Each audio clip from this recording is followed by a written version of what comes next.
नमस्ते बच्चों। आज हम लोग एक कहानी पढ़ेंगे। साहित्य सागर पाठ 2 काकी। लेखक सियाराम शरण गुप्त। काकी कहानी श्री सियाराम शरण गुप्त जी द्वारा लिखित बाल मनोविज्ञान पर आधारित एक प्रसिद्ध कहानी है। प्रस्तुत कहानी में गुप्त जी ने अत्यंत मार्मिक ढंग से एक अबोध बालक श्यामू के मातृवियोग की अर्थात अपने माँ से अलग होने की पीड़ा को व्यक्त करते हुए यह चित्रित करने का प्रयास किया है कि बालकों का हृदय अत्यंत कोमल, भावुक एवं संवेदनशील होता है। वे मातृवियोग की पीड़ा को सहन नहीं कर पाते। कहानी के मुख्य पात्रों में श्यामू, जो कहानी का मुख्य पात्र है, संपूर्ण कहानी श्यामू पर ही आधारित है। भोला सुखिया दासी का पुत्र है और श्यामू का मित्र है। विश्वेश्वर श्यामू के पिता हैं, जिन्हें श्यामू काका कहकर पुकारता है।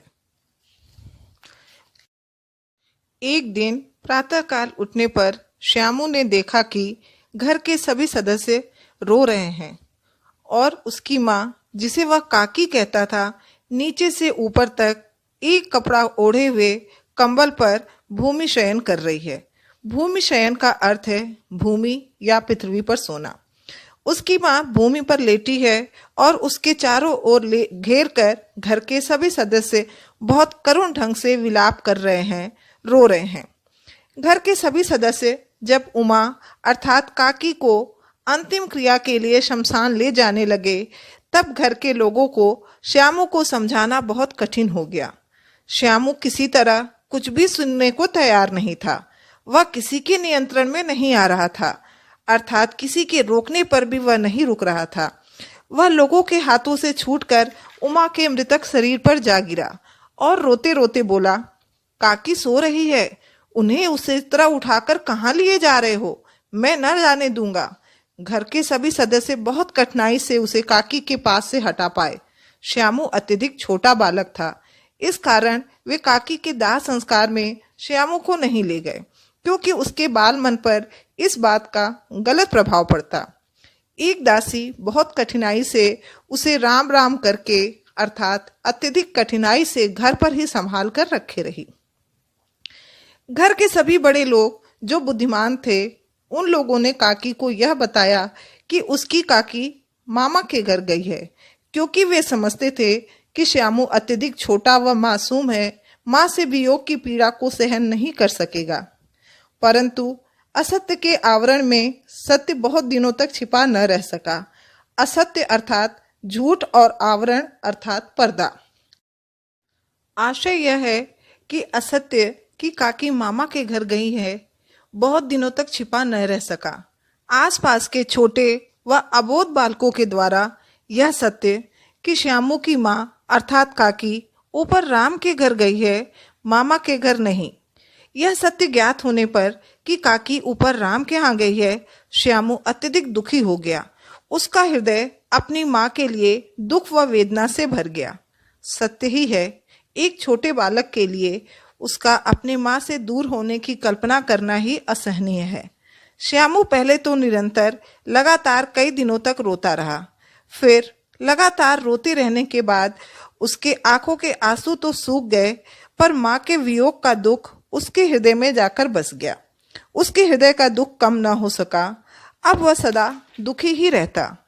उदाहरण स्वरूप, जैसे वर्षा के अनंतर अर्थात बारिश के उपरांत पृथ्वी के ऊपर का पानी तो अगोचर हो जाता है। अगोचर अर्थात दिखाई नहीं देता, परंतु भूमि के अंदर उसकी आर्द्रता बनी रहती है।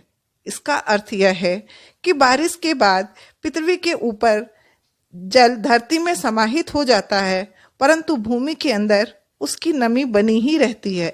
इसी प्रकार निरंतर लगातार रोते रहने के बाद उसके आंखों से आंसू बहना तो बंद हो गया, परंतु काकी के वियोग का यह दुख उसके अंतःस्थल अर्थात उसके हृदय में जाकर बस गया।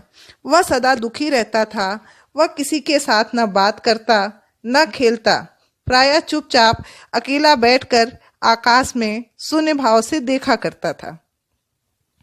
एक दिन श्यामू ने बहुत ऊपर आकाश में एक पतंग उड़ती देखी। उसके मन में न जाने क्या विचार आया कि उसका हृदय खिल उठा। संभव है उसके मन में यह विचार आया हो कि काकी भी ऊपर राम के पास गई है और यह पतंग भी वहां तक जा सकती हो। वह तुरंत अपने काका के पास गया और जाकर बोला, काका, मुझे एक पतंग मंगा दो। पत्नी की मृत्यु के बाद विश्वेश्वर अन्यमनस्क रहा करते थे। अन्यमनस्क का अर्थ है जिसका मन कहीं और लगा हो। यहाँ विश्वेश्वर के लिए अन्यमनस्क शब्द का प्रयोग इसलिए किया गया है कि वे अपने पत्नी की मृत्यु से अत्यधिक दुखी रहते थे। रहते तो वे घर पर श्यामू के साथ ही थे, पर उनका मन घर में नहीं लगता था। वे हमेशा उदास रहते थे। उन्होंने श्यामू की बात सुनी और मंगा दूंगा यह कहकर उदास भाव से कहीं चले गए। श्यामू का मन पतंग प्राप्त करने के लिए अत्यधिक उत्कंठित था। उत्कंठित अर्थात उसे तीव्र इच्छा थी कि उसे पतंग अभी मिल जाए। वह स्वयं को नहीं रोक पाता और एक स्थान जहां विश्वेश्वर का कोट खूंटी पर टंगा था, एक स्टूल की मदद से, क्योंकि श्यामू एक छोटा बालक है, ऊपर खूंटी पर टके कोट तक वह नहीं पहुंच सकता, वह स्टूल सरकाकर ऊपर चढ़कर कोट की जेब में से एक चवन्नी, जिसे 25 पैसे भी कह सकते हैं, निकालकर वहां से भाग जाता है। सुखिया दासी का लड़का भोला, जो श्यामू का समवयस्क साथी था, समवयस्क अर्थात समान आयु का या अवस्था में उम्र में श्यामू के बराबर था। श्यामू ने उसे चवन्नी देकर कहा, अपनी जीजी से कहकर गुपचुप एक पतंग और डोर मंगा दो। देखो, खूब अकेले में जाना, कोई जान न पाए। श्यामू नहीं चाहता था कि घर में किसी को ये बात पता चले।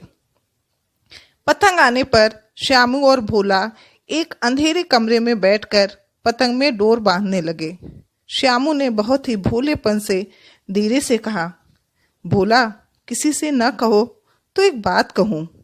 भोला ने श्यामू को विश्वास दिलाया कि वह किसी से भी नहीं कहेगा। तब श्यामू ने भोला को बताया कि मैं यह पतंग ऊपर राम के यहाँ भेजूंगा, इसी पकड़कर काकी नीचे उतरेगी। मैं लिखना नहीं जानता, नहीं तो पर इस पर उनका नाम लिख देता। नमस्ते बच्चों, आज हम लोग एक कहानी पढ़ेंगे। साहित्य सागर पाठ 2 काकी।